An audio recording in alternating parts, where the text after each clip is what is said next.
all the other human beings, most of them, they are blindly following their parents. The Christian, he is a Christian because father is a Christian. The person is a Hindu because father is a Hindu. Most of the Muslims are Muslims because their fathers are Muslim. This atheist is thinking, his father, his parents may be religious, but he does not believe in the gods which his parents worship. Most of the atheists, we realize, have become atheists because they believe in science and technology. These people think that science has advanced so much, we don't require any scripture, we don't require any religion, etc. The first question I ask to the atheist is that suppose there is an equipment, there is a machinery which no one in the world has ever seen before. If it's brought in front of you, if it's brought in front of the atheist, and if we ask the question to him, that who will be the first person who will be able to tell you the mechanism of this machinery or this object, what can be his reply? What can he reply? Suppose a machinery who no one in the world has seen, if it's brought in front of the atheist and he's asked the question, who will be the first person who will tell you the mechanism of this machinery or object? The reply the atheist will give you is the first person who will tell you the mechanism is the manufacturer. Some may say the creator, some may say the inventor, some may say the producer. Whatever they say, it will be somewhat similar. Either they say the creator, the manufacturer, the producer, the inventor. It will be somewhat similar. Just keep it at the back of your mind. Then ask him the next question. That how did our universe come into existence? So the atheist will tell us that initially there was a primary nebula. Then there was a big bang. There was a secondary separation which gave rise to galaxies, the sun, the moon, and the earth on which we live. This we call as a big bang. When did you come to know about this creation of the universe? So he will tell you, about 30, 40 years back, the scientists that discovered this.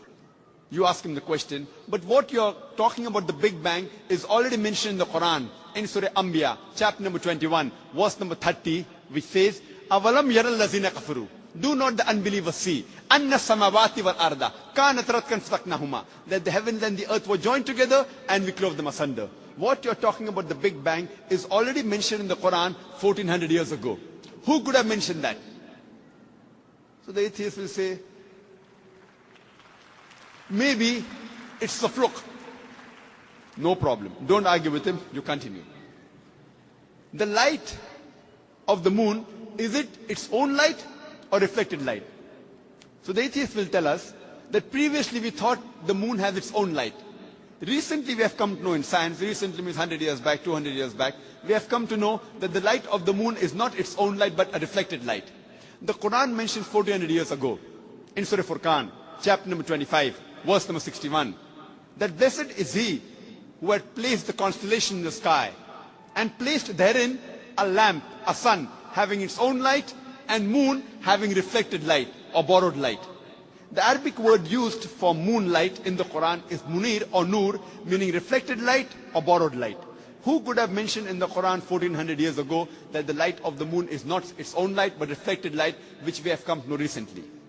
The atheist may say, your Prophet Muhammad, peace be upon him, maybe he was an intelligent man. Don't argue with him. Continue. The world that we live on, what's the shape of this earth on which we live? The atheist will tell you, it is spherical. When did we come to know? So he will tell us, it was 1597 when Sir Francis Drake, when he sailed around the earth, that he proved that the earth was spherical. But the Quran says 1400 years ago, in Surah Naziyat, chapter number 79, verse number 30, وَالْأَرْضَ بَعْدَ ذَلِكَ دَحَاهَا. And thereafter, we have made the earth egg-shaped. The Arabic word dahaha, one of its meaning is the earth is an expanse. The other meaning is derived from the Arabic word duya, which means an egg. And it doesn't refer to a normal egg. It refers to the egg of an ostrich. And we know the world is not completely round like a ball, but it is geospherical in shape. It is starting from the pole. And if you analyze the shape of the egg of an ostrich, that too is geospherical in shape. Who could have mentioned 1400 years ago that the shape of the earth is geospherical? Again, the atheist may say, your prophet, maybe he super intelligent.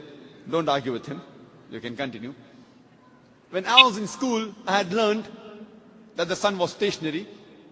It revolved, but did not rotate about its own axis. So the atheists will say, is that mentioned in the Quran? I say, no, that is what I learned in school.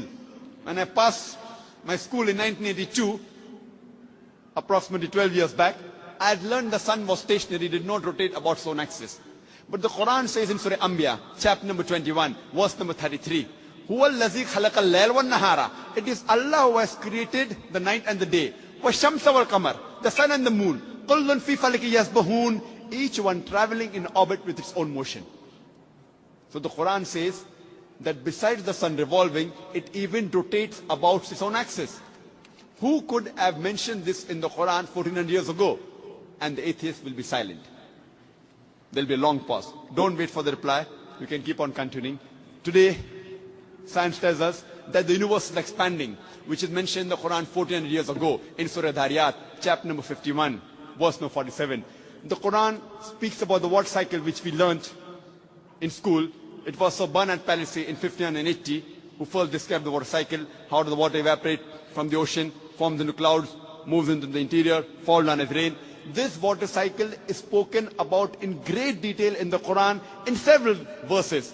In Surah Az-Zumur, chapter 39, verse 21. In Surah Rum, chapter number 30, verse 24. In Surah Hijr, chapter 15, verse 22. In Surah Mu'minun, chapter number 23, verse number 18. In Surah Nur, chapter number 24, verse number 43. In Surah Rum, chapter number 30, verse 48. In Surah Araf, chapter number 7, verse number 17. In Surah Furqan, chapter number 25, verse 48 to 49. In Surah Fatir, chapter number 35, verse number 9. In Surah Yasin, chapter number 36, verse number 34. In Surah Mulk, chapter number 67, verse number 30. In Surah Tariq, chapter number 86, verse number 11.